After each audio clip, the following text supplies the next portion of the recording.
Good morning and welcome back to our Daily Timothy Time. This is the start of the third series in this year's Our Daily Timothy Time. Today's date is September 7th, 2020, and my name is Carl Coach from Pure Bible Study here in Trondheim.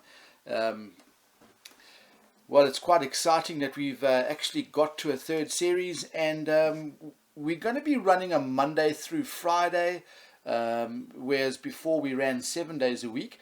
And we are going to continue reading the Pauline epistles and reading through the Bible in a year.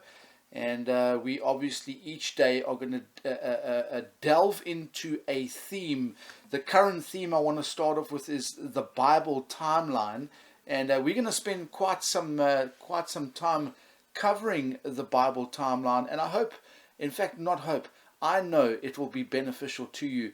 And what we're going to do, we're going to let God tell us what's going on in His Word, and not us tell Him what we think He's doing in time in His Word.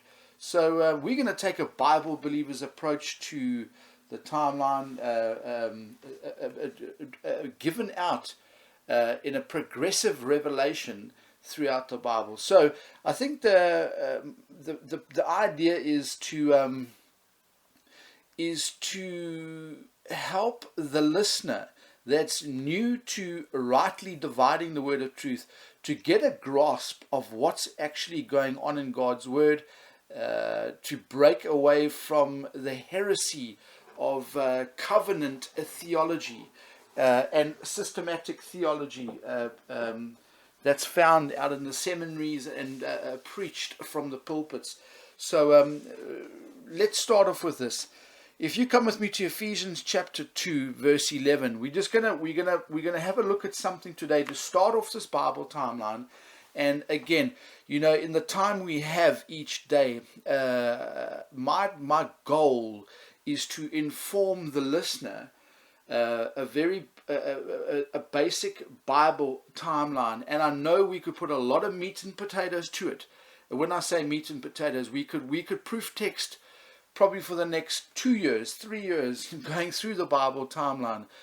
But the goal here is just to inform you what actually goes on in the Bible timeline so that you can take that and study it out further for yourself.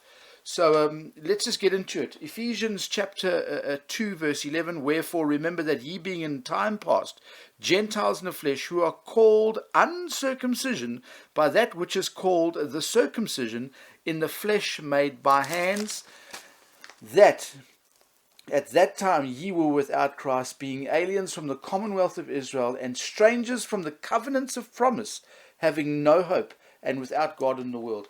Friends, brothers and sisters in Christ, dearly beloved, all I want to do today is just to illustrate, like we just have from Scripture, that in time past there were two groups of people, the circumcision and the uncircumcision. I think that's enough for today. I see the times, as usual, just runs out so quickly.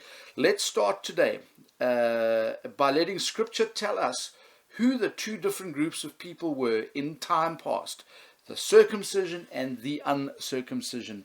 Now, moving on to today's read, we're going to be reading through the Pauline epistles, as we always have done. Today we'll read Romans chapter 1, chapter 2, and chapter 3. And if you are going to endeavor reading through the Bible with us, we'll be reading Genesis chapter 1, chapter 2, and chapter 3. That makes for an interesting read, 6 chapters. I'm not going to cover the exact wording as I've done before, as I find those valuable few seconds that we have each day, I would rather put them into the timeline like we are doing. Friends, my time is up for today. It's been an absolute pleasure to be with you.